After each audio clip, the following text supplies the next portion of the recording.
Ok. Eh, DBT, DBT, terapia conductual dialéctica, es la primera terapia que hace la transición entre las terapias de segunda generación, terapia cognitivo-conductual, y se empieza a enfocar una parte distinta, ¿no? Terapias contextuales, es decir, donde también se empieza a mapear el contexto. Y entiéndase por contexto desde las terapias contextuales, aquel entorno que nos rodea, y el afuera le llama DBT, o aquel entorno que pasa en nuestro mundo interno, piel adentro. ¿Por qué es importante para las terapias contextuales esto?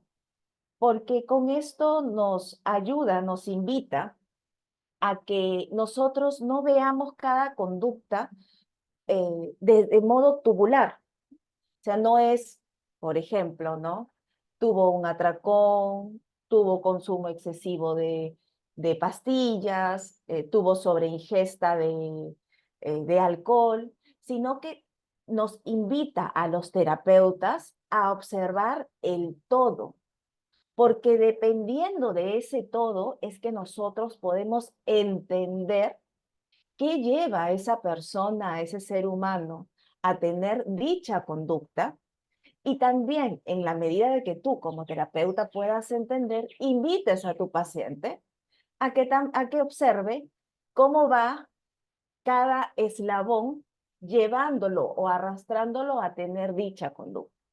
Justo ayer evaluaba a una paciente que está dentro del programa de terapia conductual dialéctica, y yo la invitaba a notar cómo en la primera evaluación que tuvo conmigo, mucho de su lenguaje era de la nada, decía ella, de la nada, no sé qué pasó, y me sentí mal y me corté. A diferencia de la sesión que tuvimos ayer, donde me menciona, no, yo no había dormido bien, estaba con la primera semana de clases con 7 cursos, es el primer ciclo en el que llevo 7 cursos. Eh, ¿Qué más me mencionó? Ah, había discutido con uno de sus familiares, no recuerdo si fue papá o mamá. Entonces me dice la paciente, estaba muy vulnerable. Y eso me llevó a sentir, y por eso tuve el impulso. Entonces, la importancia de que el paciente pueda mapear cada una de de estos eslabones, cada uno de estos componentes, ayuda, y es un poco de la reflexión que hacía mi paciente, decía, ahora entiendo que esto ya no es de la nada. Ahora entiendo que hay muchas cosas que antes yo no observaba. Claro, es que yo siento distinto. Y un poco mi intención es poder explicar esa visión distinta que da DBT para observar a aquellas personas con desregulación emocional o trastorno límite de personalidad, que es lo que hace que también de esta parte los terapeutas llevemos de manera más compasiva, más amable, más observacional a un mayor entendimiento y por lo tanto también a una mayor motivación para usar conductas alternativas. ¿Cómo empieza este tema de la terapia conductual dialéctica? Empieza con su creadora, Marsha Linehan. Marsha Linehan es doctora en psicología. Y ya después, cuando ella hace sus libros, ella expone esta vulnerabilidad que ella también sufre de trastorno límite de personalidad. Y es por eso que ella hace este match con la terapia conductual dialéctica y con esta creación, ¿no? Porque esta fue su creación para esta población vulnerable. Entonces, a ella le dan la tarea de, de observar qué era lo que estaba pasando con cierto grupo de pacientes, que eran generalmente aquellos pacientes que tenían más intentos de suicidio, más autolesiones, más abandono de tratamiento y más ingresos a emergencia. Entonces, ¿por qué estos pacientes que tienen tanta necesidad de sostenerse en un tratamiento son aquellos pacientes que no se sostienen. Entonces, lo que Marshall Linehan empezó a observar es que sí, estas pacientes tenían este tipo de características y había como la terapia con mayor evidencia hasta ese momento era la terapia cognitivo-conductual. La terapia cognitivo-conductual iba enfocada a generar cambios. Esto observa este pensamiento, mira esta conducta, cambia, porque esto no te lleva a esto.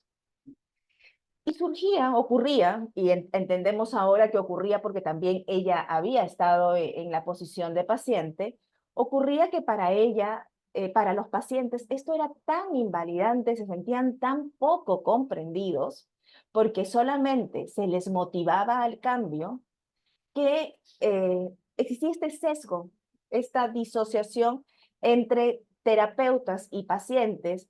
Y bueno, al tener este distanciamiento en la terapia, eran pacientes sin sostén y por lo tanto eran pacientes que pues tenían conductas, problemas repetidamente.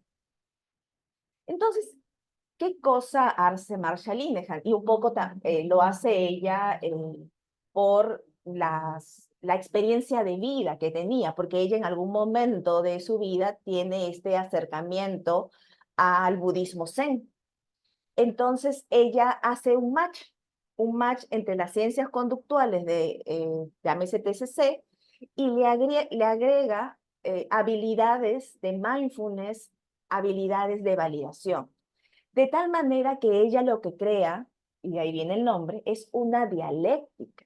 La terapia conductual dialéctica, durante todo el tratamiento, desde que vamos haciendo la primera parte, que se llama pretratamiento, hasta que vamos eh, llevándolos en el proceso de todas las etapas, genera este balance.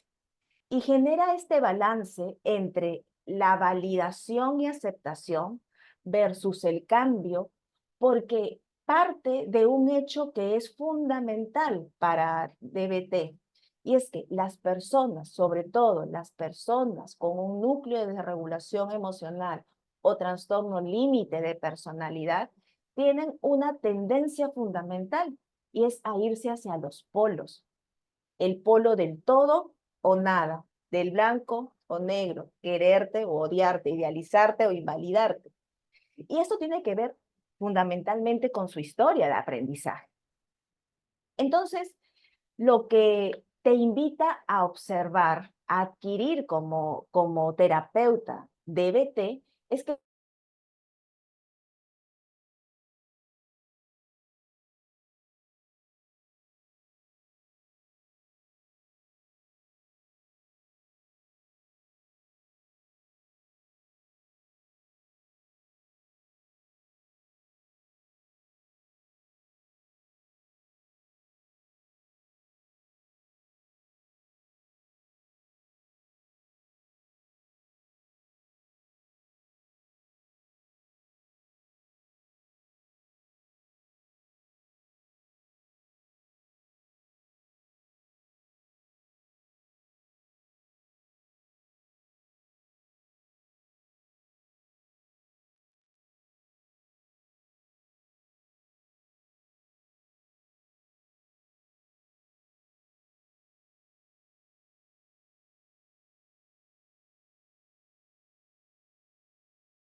más sinceras disculpas, algo que escapa de mi control es la estabilidad de mi internet. Entonces, de la manera más compasiva posible, me digo a mí que son cosas que suceden. A ver, vamos avanzando. Eh,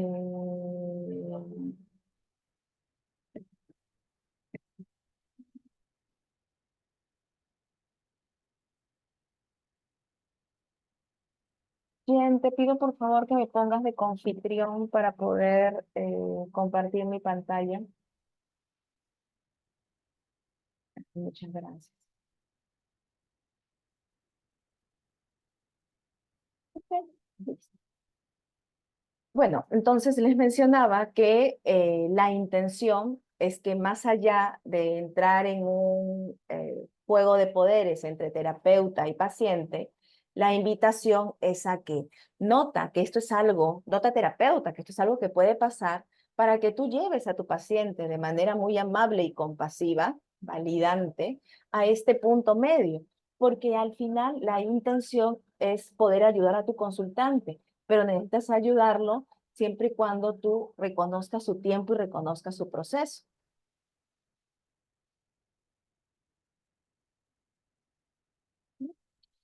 Bien, entonces, a partir de esto, DBT crea también una teoría biosocial, le llama DBT. Y la teoría biosocial es la forma que tiene DBT de explicar cómo se genera el trastorno límite de personalidad o este núcleo de desregulación emocional. Y es súper importante que los terapeutas le puedan transmitir esto al paciente, porque es la forma en la que la paciente puede entender que no, que su forma de sentir, su forma de pensar, su forma de actuar es producto de muchas cosas, parte de su historia, el, parte de su genética y parte de su historia de crecimiento lo ha llevado a ser la persona que es en este momento. La intención de que la persona, de que el terapeuta le transmita la teoría biosocial a los pacientes es que el paciente pase de este polo de autoinvalidarse al polo de poder asumir control y responsabilidad para favorecer el cambio. Entonces, ¿qué es lo que explica la teoría biosocial? Lo que explica la teoría biosocial es que un trastorno límite de personalidad se genera a partir de dos cosas. Uno es la vulnerabilidad biológica, eso que no elegimos, esta genética que hace que las personas nazcan con esta mayor sensibilidad a los estímulos. Y esto yo le explico tanto a los pacientes como también a la familia, porque también es una forma de involucrar a la familia, que no solamente se estigmatice al paciente como la persona fallada, mal, enferma, sino que se pueda notar que hay un componente que el paciente no puede controlar y es esta alta sensibilidad. Entonces yo se lo explico de la siguiente forma, ¿no? Es como que ahorita en el consultorio les digo, venga una persona, se meta intempestivamente y empiece a insultarnos y a gritarnos. Si ustedes no tienen TLP, a ustedes les fastidiará así y de repente terminamos la consulta en 40 minutos y ya estamos regulados y para la tarde es una anécdota. Si yo tengo un núcleo de desregulación emocional o trastorno límite de personalidad, no me voy a molestar así, me voy a molestar así. Tú te molestas como 5, yo me molesto como 20. Y a ti, que tienes esta capacidad genética de regularte, ¿qué te pasa en un tris? A mí no. Yo me quedo con esto en la tarde y me quedo con esto mañana y se van sumando otro tipo de vulnerabilidades que explican el por qué el día domingo yo termino teniendo una crisis. Entonces, el hecho de que hagas a la persona notar esa parte, para muchos pacientes es sumamente aliviante. Baja mucho este tema de la culpa que puede sentir el paciente por pensar como piensa, por sentir como siente, y lo invita a que respete los tiempos para recuperarse y lo invita también a que pueda usar las habilidades que genera la terapia conductual dialéctica. Es decir, si yo no siento igual que el resto, definitivamente no me va a servir lo que al resto les sirve. Ay, olvídate. Llora cuando tu mamá se muera, no llores por cualquier tontería. Claro, porque sentimos distinto. Entonces, la idea es, ya desde allí, DBT les va insertando el uso de alternativas, habilidades, le llama DBT, que son formas bastante efectivas de regularse y no llegar a tener una conducta problema. Pero ¿basta solamente la vulnerabilidad biológica para que la persona genere un trastorno límite de personalidad o un núcleo de desregulación emocional? No, no basta eso. Necesita un contexto que vaya reforzando cada una de estas conductas. DBT lo denomina ambiente invalidante. ¿Cualquier ambiente es invalidante? No. Un ambiente invalidante es un ambiente que tiene ciertas características. Es un ambiente en el que se minimizan mis respuestas. O sea, cada vez que yo hago algo, por eso vas a llorar, por eso te molestas, de la nada haces problema. Entonces, me enseña de manera equivocada que lo que yo siento no se debe sentir o es una forma de sentir errada. ¿Qué otro componente tiene este ambiente invalidante? Tiene el componente en que favorece mi escalada emocional. Como no es capaz de mapear cuando yo me siento con alguna emoción a flor de piel y por el contrario intenta apagarla, eh, ayuda, favorece, solo observa cuando yo estoy con una expresión emocional como 100, ¿no? Y recién allí es capaz de notar algo te está sucediendo. Una paciente me decía, explorando un poco su historia de vida, me decía, cuando yo llegaba del colegio, ya una paciente mayor, contándome un poco de cuando era muy, muy jovencita, y venía, me había caído, tenía una mala nota, había tenido un mal día, y venía fastidiada o triste, mi mamá me decía, ay, hija, por esas cosas no te tienes que poner así. Pero si yo me sentía fastidiada por algo y agarraba y botaba todos los cojines del colchón o agarraba y botaba todos los adornos, allí sí me prestaban atención. Entonces, en su historia de aprendizaje se reforzó la idea de que se necesita una gran expresión conductual de las emociones para que un otro te note. Y es por eso que la expresión emocional termina siendo de esa forma. Un ambiente invalidante es un ambiente que no me enseña a etiquetar emociones, es un ambiente que refuerza mi escalada emocional, es un ambiente que minimiza cada una de mis respuestas emocionales. Entonces, es una semilla que cae en un terreno fértil donde se termina produciendo este núcleo de regulación emocional que lleva a la formación, ¿no? O a la génesis del trastorno límite de personalidad, ¿no? Este es un poco de lo que se les explica, las características del ambiente invalidante, ¿no? Ok. Eh, ¿Por qué es importante todo esto? ¿No? ¿Por qué es importante? Porque yo estoy empezando desde aquí para poder explicarle este tema de la reducción de conductas de riesgo. Porque necesitamos entender cómo funciona esta terapia para poder clasificar, clarificar estos términos que DBT coloca. Entonces, los que somos profesionales de la salud, sobre todo de la salud mental, para poder hacer diagnósticos y poder entendernos entre todos nosotros, pues usamos manuales, CIE, DSM. Y cuando vemos estos manuales, observamos que estos son los criterios que se necesita tener una persona, 5 de estos 9, para hablar de un trastorno límite de personalidad. ¿Qué es lo que hace DBT? Los agrupa, ¿no? Los agrupa y dice, a ver, una persona que tiene estas dos características, que tiene un ambiente invalidante y una vulnerabilidad biológica, va a crear un núcleo de regulación emocional.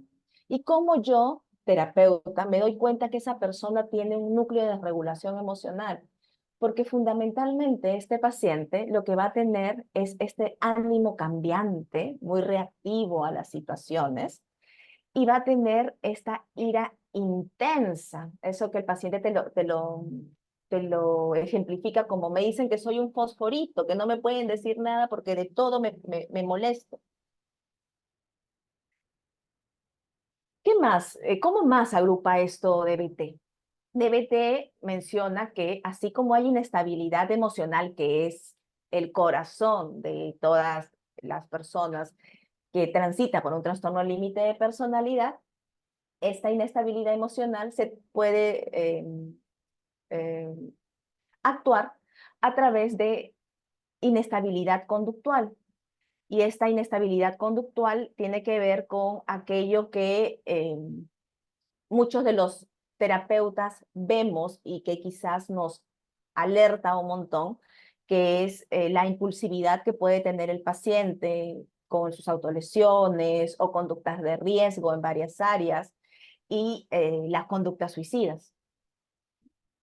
Inestabilidad interpersonal, que es esta dificultad que tienen las personas con trastorno límite de personalidad para tener relaciones que son relaciones nutritivas. Muy por el contrario, muchas de sus relaciones se caracterizan por ser relaciones caóticas, relaciones inestables, relaciones en las que cuesta romper esos vínculos, a pesar que eso pueden ser vínculos dañinos, porque es mucho más doloroso el siquiera pensar que puede existir algún tipo de abandono.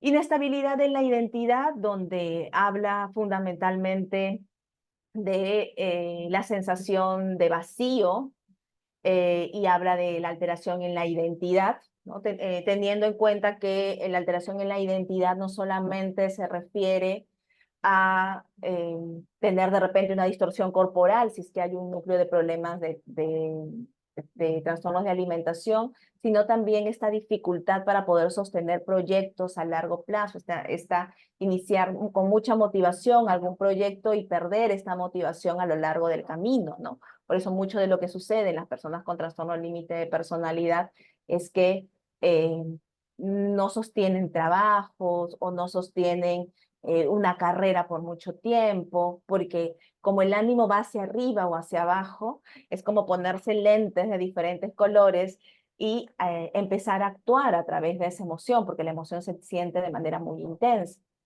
Y finalmente la inestabilidad cognitiva. Entonces, para DBT, el trastorno límite de personalidad se caracteriza por tener inestabilidad en estas áreas.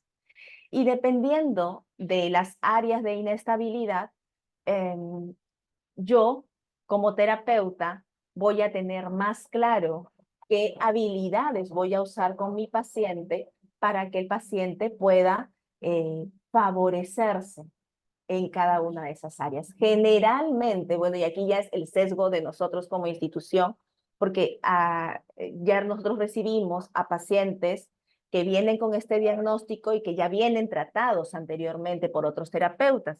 Por lo tanto, son pacientes que no son de una complejidad leve, sino que son pacientes con cierta complejidad y que por lo tanto muchos de estos pacientes tienen inestabilidad en casi todas las áreas, por eso es que ingresan al programa de YEL. Toda esta antesala iba básicamente para llegar a esto. La terapia conductual dialéctica es una de las terapias que funciona en personas con trastorno límite de personalidad y tiene evidencia que funciona porque da estructura a personas que en su historia de vida no han tenido una estructura. Y da estructura y permite que el terapeuta sepa cómo va a coger cada una de esas historias que el paciente te puede traer en cada una de las sesiones. Entiéndase que una persona que tiene esta vulnerabilidad biológica y que además ha crecido en un ambiente invalidante, cuando venga entre sesión y sesión a traerte la historia de lo que le sucedió en la semana, te va a contar diferentes aspectos de su vida que para el paciente son relevantes.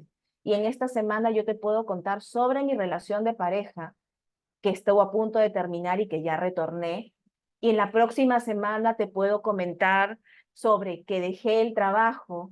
Y en la tercera semana te voy a comentar sobre el intento de suicidio que tuve el lunes anterior.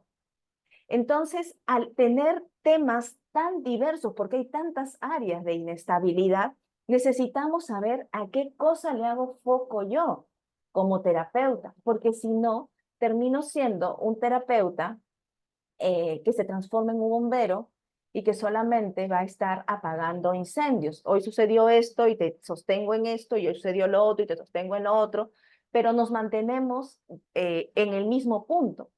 Y es por eso que se hicieron estudios en, en Europa y también en Latinoamérica para ver cómo se sentían aquellos terapeutas que trabajaban con personas con trastorno límite de personalidad, y son terapeutas que se terminaban sintiendo agotados y cansados, porque de este lado los terapeutas también, como les hablaba John, de este lado los terapeutas también tenemos pues nuestras T2, y muchos de nosotros medimos nuestra efectividad o valía como terapeuta en la medida que el paciente avance. Entonces, si no somos capaces de observar eso, podemos como ir presionando mucho al paciente. Bien, entonces, desde la terapia conductual dialéctica, uh,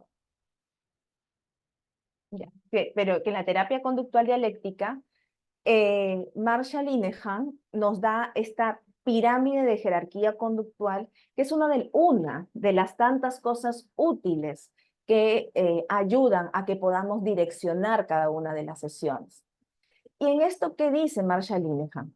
Nos dice, ok, tú vas a tener una gran cantidad de conductas disfuncionales, conductas problema, le llama DBT, y entiéndase por conductas problema aquellas conductas que no permiten que mi paciente tenga la vida que desea tener, esta vida que vale la pena ser vivida. Porque para DBT, un paciente tiene estos múltiples intentos de suicidio porque la vida que tiene en este momento es una vida en la que no quiere estar y por lo tanto quiere escapar de ella. Entonces, la intención es poder invitar al paciente a tener una vida que valga la pena ser vivida, y para ello te ayuda a notar a ti terapeuta, para que direcciones a tu paciente, cuáles son esas conductas que como rocas se están colocando en el camino y no permiten que ese paciente llegue a esa meta de vida. Y te dice, ok, tienes todo esto, ahora tú lo vas a ordenar, porque tú no puedes subir a la azotea de un edificio si no pasas primero por el primer piso. Entonces, para que tú puedas tener un paciente que tenga una vida de calidad, necesitas un paciente que se sostenga en la terapia. Y para que tú tengas un paciente que se sostenga en la terapia, tú necesitas un paciente que esté vivo. Lo primero en lo que tú te vas a enfocar es en aquellas conductas que atenten contra la vida del paciente. Es decir, si un paciente tiene conductas de autolesiones, ideas suicidas, intentos suicidas, necesitas primero darle habilidades a ese paciente y que puedas entender y el paciente pueda entender a través de un análisis funcional que está llevándolo a que termine en esa conducta problema. Porque si un paciente no es capaz de poder sostenerse y de usar las habilidades que tú le das, no va a ayudarlo que tú le pongas tus límites personales como terapeuta, o le digas, pero te invité a que me llamaras en el coach telefónico si tenías alguna duda, o no va a ayudarlo a que pueda ir avanzando, eh, que tú le hagas foco a, eh, no sé, el consumo de alcohol o el consumo de drogas o los atracones o los vómitos. Entonces eh, jerarquiza cada una de estas conductas problema y lleva a tu paciente a que pueda hacer un análisis de esa conducta hasta que esa conducta pueda trabajarse de una forma distinta, pueda relacionarse con esa conducta de una forma distinta. Y es por eso que, esto creo que lo tengo acá, y es por eso que la terapia conductual dialéctica crea esta hoja de registro diario. Esta es una segunda herramienta que en DBT ayuda mucho. La idea es que en la primera etapa del tratamiento, en las primeras 4 sesiones o 6 sesiones, tú puedas, que DBT le llama pretratamiento, tú puedas ir introduciendo esta hoja con la que van a ir trabajando a lo largo de todas las sesiones. Y esta hoja, que aquí a primera vista se ve sumamente compleja, tiene la intención de que que el paciente, a modo de un diario, pueda registrar aquí cada una de estas conductas problema que ha tenido en la semana y pueda ponerle un puntaje. De tal manera que cuando llegue a tu sesión, cuando llegue a tu siguiente sesión, pueda darte esa hoja de registro diario y en esta hoja de registro diario tú puedas notar ¿cuál ha sido la conducta que ha puntuado más? Hay ideas suicidas, hay intentos de suicidio, hay autolesiones. Si eso hay, sobre eso vamos a tocar en la sesión.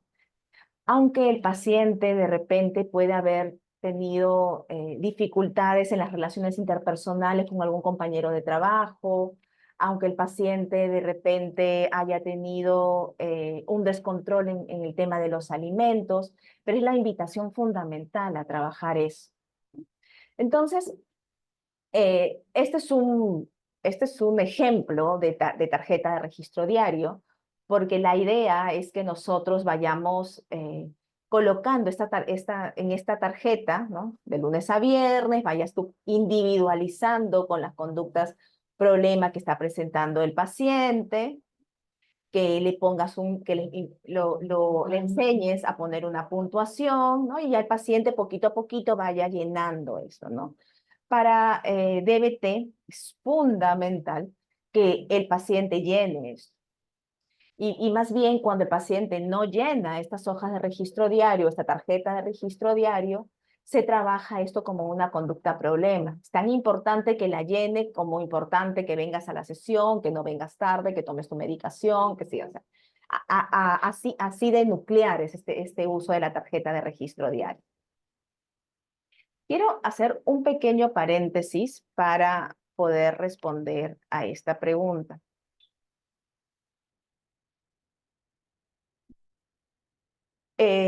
¿Cómo definir, cómo hacer la diferencia entre un trastorno límite de personalidad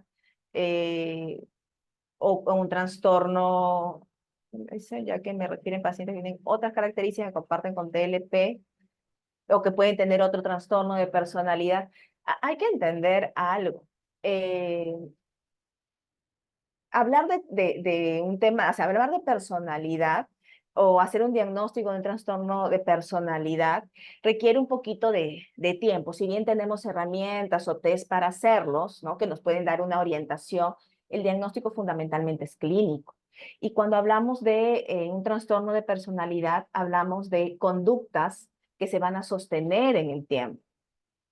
Ojo, para las terapias contextuales, conductas no solamente es el hecho de hacer algo como acto, sino también los pensamientos, emociones o toda aquella experiencia visible o no visible que puede tener un ser humano.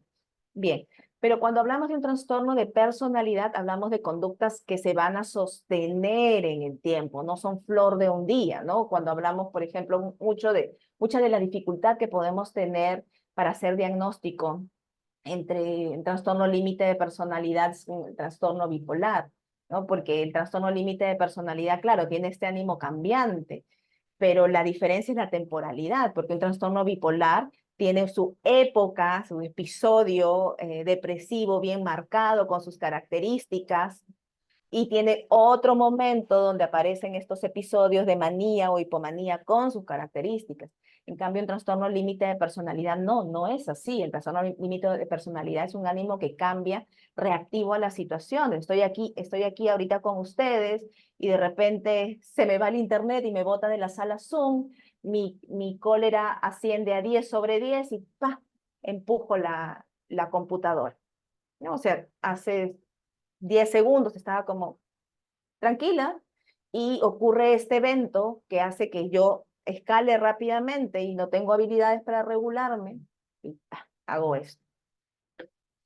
Entre otras características más, ¿no? Entre las características del tema de la edad, aunque ahorita todavía está un poco en discusión este tema de la edad, porque hay muchas personas, incluso antes de los 18 años, que es la edad actual, para hablar de un trastorno de personalidad, ya tienen todas las características de un trastorno de personalidad.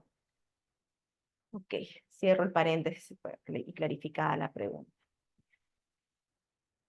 Esto, que es el análisis en cadena, que es realmente el núcleo de lo que se empieza a aprender y a practicar y en lo que generamos experticia, es lo que más ayuda en la terapia conductual dialéctica. Entonces, por un lado, tú tienes a un paciente donde ya como terapeuta sabes a qué cosa le vas a hacer el foco, ¿no? El paciente viene con conductas del target 3 o de calidad de vida y tú regresas a conductas que vayan contra la vida, regresas y regresas.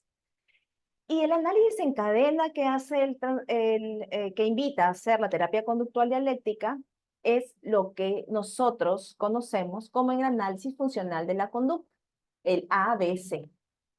Y este ABC, que es como lo que todos ustedes conocen, es hacerle B, hacerle foco a una conducta problema, dependiendo de la jerarquía conductual, cojo esa conducta problema y empiezo a desenredarla como si fuese un hilo. No salto de hilo en hilo, sino empiezo a coger ese hecho y empiezo a observar todo el contexto.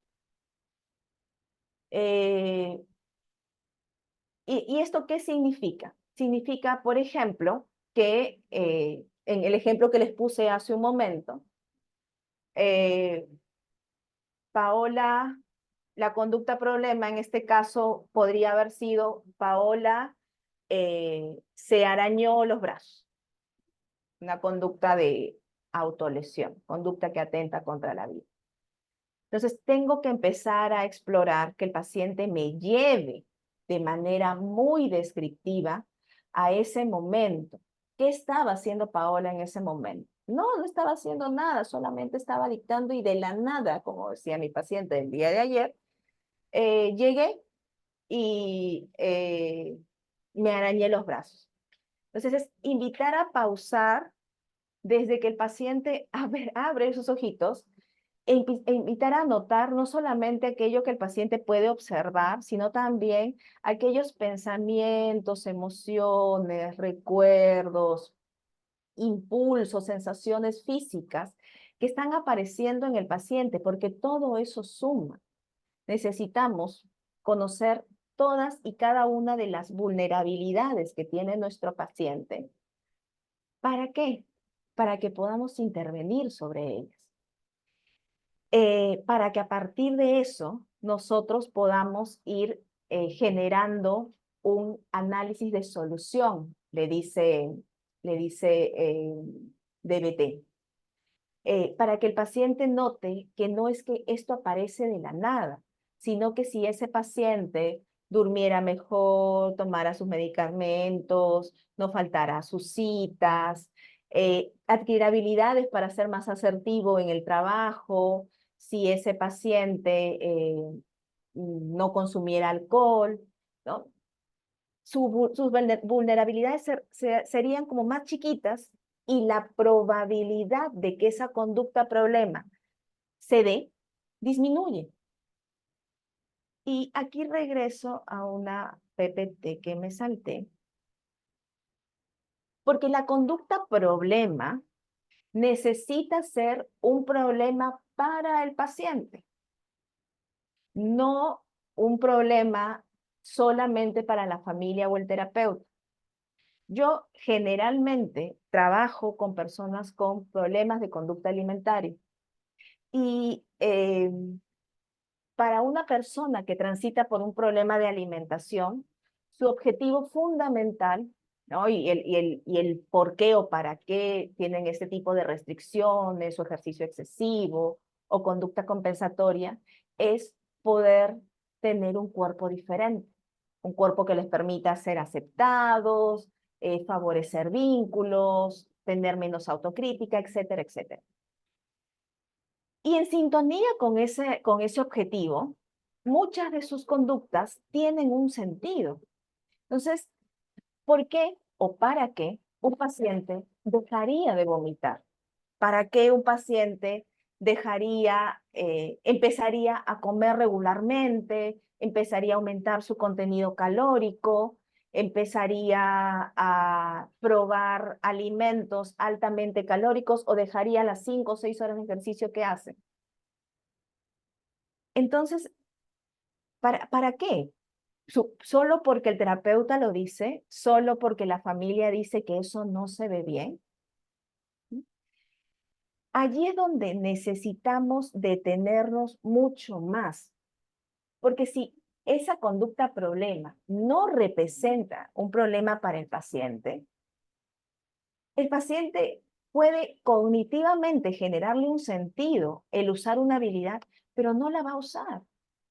Entonces, algo de lo que yo le digo a mis pacientes, a ver, si tú tuviste un atracón y te sentiste mal y vomitaste, y eso te tranquilizó tu malestar y te hizo sentir, pensar, según las palabras del paciente, que no ibas a aumentar de peso, ¿por qué los vómitos serían un problema si a ti te está ayudando?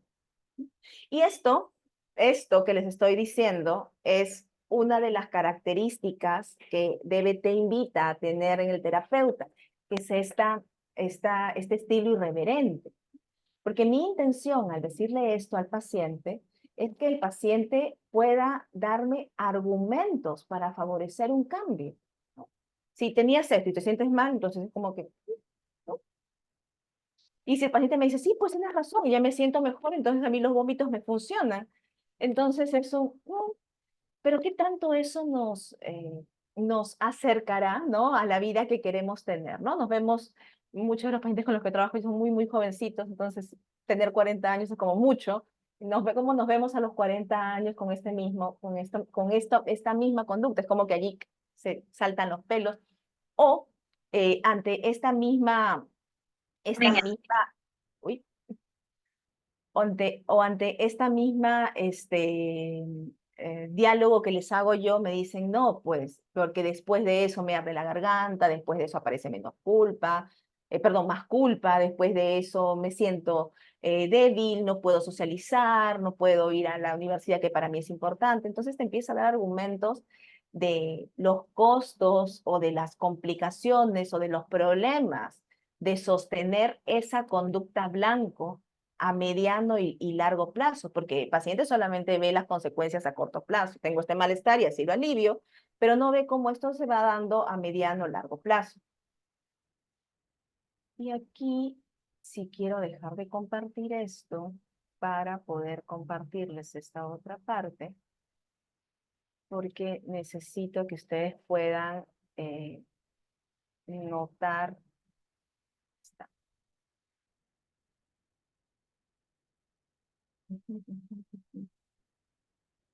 Eso que sí me interesa mucho, que es cómo se llega a un análisis en cadena. Eh, sí, aquí hay personas que tienen alguna formación en terapia cognitivo-conductual. Mucho de lo que yo le voy a decir tiene sentido, va a tener un poco de sentido, mucho sentido. Y esto va como también enfocado, la forma en la que la voy a llevar también va a ir enfocado para aquellas personas que no pertenecen al rubro de salud pero están como interesados en saber de qué se trata eso, ¿no? Entonces ya tenemos cómo DBT jerarquiza las conductas problema, y la idea es que podamos tomar una conducta problema y empezar a desmenuzarlo. O sea, yo no voy a coger todas las autolesiones que el paciente ha tenido en su vida. Voy a coger un episodio, o sea, ese momento a las 11:45 que Paola estaba sentada frente a la computadora en esta jornada y que se lesionó. O sea, necesito saber eso y desmenuzarlo para que eso me sirva como ejemplo en otro tipo de momentos en los que haya una conducta problema similar. Porque si yo cojo solo las autolesiones a lo largo de su vida, el paciente me va a lanzar tantas cosas que no van a tener un sentido para mí. Entonces, la idea es que tú al paciente lo lleves a que te describa esta conducta problema con exactitud. Sí, es que me arañé de manera intencional. Pero ¿qué sentías en ese momento? Me sentía mal. ¿Y cómo era ese malestar? ¿Podemos ponerle algún nombre a ese malestar? ¿Podemos llamarlo tristeza, angustia? No, no puedo ponerle un nombre, ok. Pero ¿cómo se sentía ese malestar? ¿En qué parte del cuerpo lo sentías? ¿No? ¿Cómo lo sentías en la mente? ¿Qué pensamientos andaban en la mente? ¿Cómo se sentía en el corazón? ¿Cómo se sentía tu cuerpo?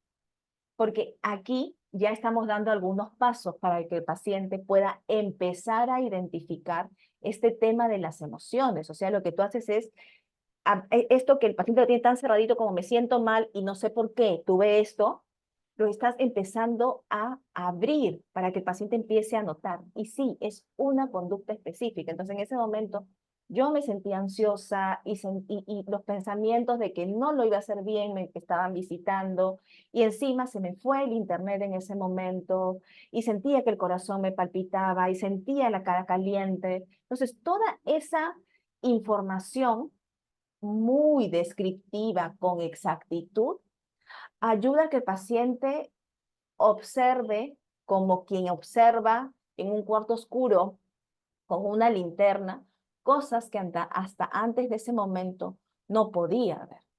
¿Con qué intención? Con la intención de que en otro momento, cuando el paciente note ese calor, note esa mente agitada, note esa opresión en el pecho, diga, ah, un momento, aquí está llegando este malestar, que todavía no sé qué nombre ponerle porque no sé cómo etiquetar mis emociones, pero este malestar significa que podría terminar teniendo una autolesión.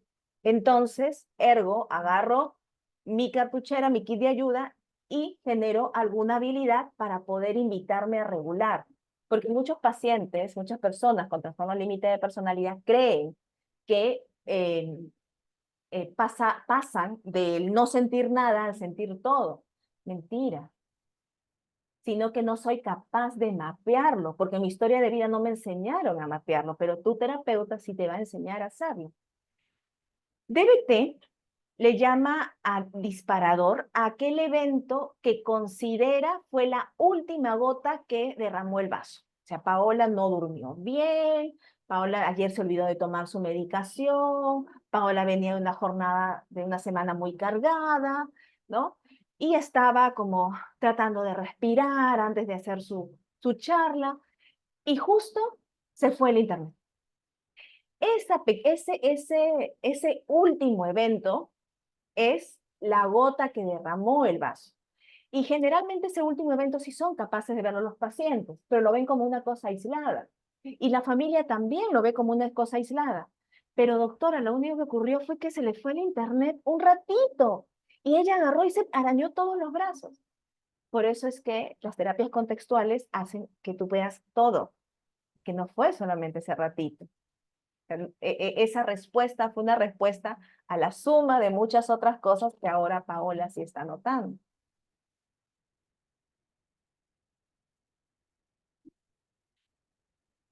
DBT te invita a ver otros eslabones, los antecedentes, vulnerabilidades, le llama DBT, ¿no? Para que el paciente pueda notar que han sido suma de muchas cosas.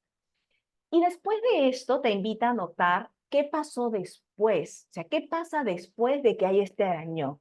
Porque lo que quiere saber el terapeuta, para que también le ayude a notar al paciente y también a la familia, es en qué se sostiene esa conducta. O sea, eh, ¿qué hace que cada vez que aparece esta sensación de malestar, ¿no?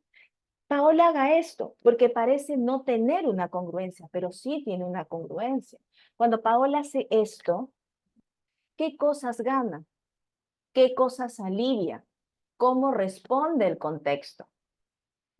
Con esto yo lo que estoy intentando chequear es que parece que eso no tuviera un sentido, pero sí tiene un sentido, porque cuando hago esto, alivio esta sensación de frustración. Muchos de los pacientes dicen es mucho más fácil sentir dolor físico que sentir dolor emocional, ¿no? Porque cómo me meto la mano acá para eh, llenar esa sensación de vacío o ese malestar que me está visitando. Entonces, desfogo por allí y con eso alivio mi malestar.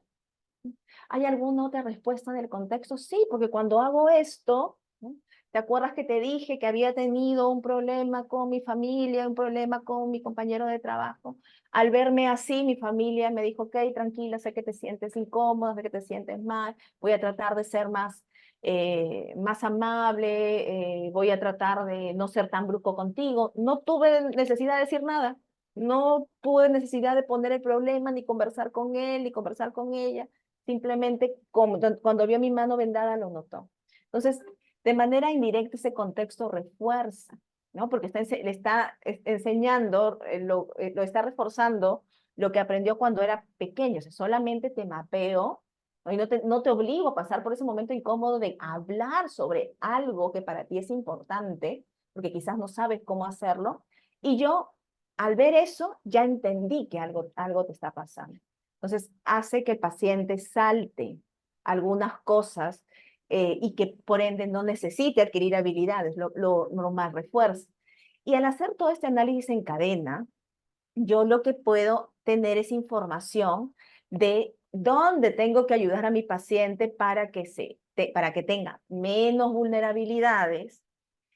Lo invito con este análisis en cadena a que mi paciente pueda tener una descripción más clara de cómo se siente entrar en una crisis y que por lo tanto pueda usar alguna habilidad desde que la crisis está así y no necesariamente cuando mide como Hulk. Y también tengo información para que mi paciente y la familia, pueda tener habilidades diferentes para que esa conducta difícil para el paciente no se sostenga en el tiempo. O sea, la segunda parte de este análisis en cadena ya tiene que ver con el análisis de soluciones, cómo reducir vulnerabilidades, cómo evitar el disparador, qué puedo hacer a largo plazo, causó algún daño esta conducta problema, hay alguna forma de reparar ese daño. Entonces, si bien esto es un análisis funcional de la conducta. Este análisis funcional de la conducta es un análisis sumamente descriptivo, porque tiene la intención de que nosotros conozcamos pasito a pasito qué está sucediendo con ese paciente. Entonces, y aquí ya para ir redondeando un poco la idea. La terapia conductual dialéctica tiene mucha evidencia para ayudar a personas con trastorno límite de personalidad, justamente porque coge muchas de las herramientas que ya la terapia cognitivo-conductual tenía, pero les agrega algo que les habló John, les agrega el tema de validación, les agrega el tema de poner corazón, de hablar de un ser humano a otro ser humano, porque muchas de las cosas que te invita a hacer DBT no te las invita a hacer como eh, como yo terapeuta que estoy por encima de esta jerarquía, imponiéndote a ti paciente a hacer algo, cambiar alguna conducta porque socialmente está mal, sino que te invito, no digo te tienes, sino te invito a hacerla porque lo primero que hago es que tú, de una manera horizontal, de un ser humano hablando a otro ser humano, entiendo que tu conducta puede tener una explicación dentro de cierto contexto, pero también te ayudo a que notes que existen otras formas de lidiar con esas experiencias internas incómodas. Llámese esos pensamientos, llámese esas emociones, llámese esas sensaciones físicas. Y es aquí donde, y es aquí donde DBT, eh, y es aquí donde DBT eh, ingresa este otro gran grupo de herramientas sumamente importantes que son las habilidades, ¿no? Estas habilidades que brinda la terapia conductual dialéctica que se dividen en cuatro grandes módulos, desde regulación emocional, efectividad interpersonal, tolerancia al malestar y aceptación radical y mindfulness. Son habilidades que Marsha fue ordenando, agrupando. Hay un muy buen libro actualizado ya de edición Tres Olas, donde nos dan el paso a paso de cómo guiar a un paciente en la adquisición de estas habilidades. Claro que desde la terapia conductual dialéctica estas habilidades se adquieren en un modelo en un formato grupal, porque este formato grupal es lo que ayuda a que este paciente, esta persona que siempre se ha visto como espejo con un otro, pueda verse con un otro, pero con un otro que tenga esta misma sensibilidad a nivel emocional, de tal manera que el grupo favorece o contiene al paciente. Ok. El libro es, si ahorita ustedes buscan ediciones Tres Solas, ahí le van a salir muchos libros de terapias contextuales actualizados, desde todo lo que es DBT, ACT, mindfulness, alimentación consciente. Entonces allí pueden encontrar mucha de esta información. No sé si hay alguna pregunta más.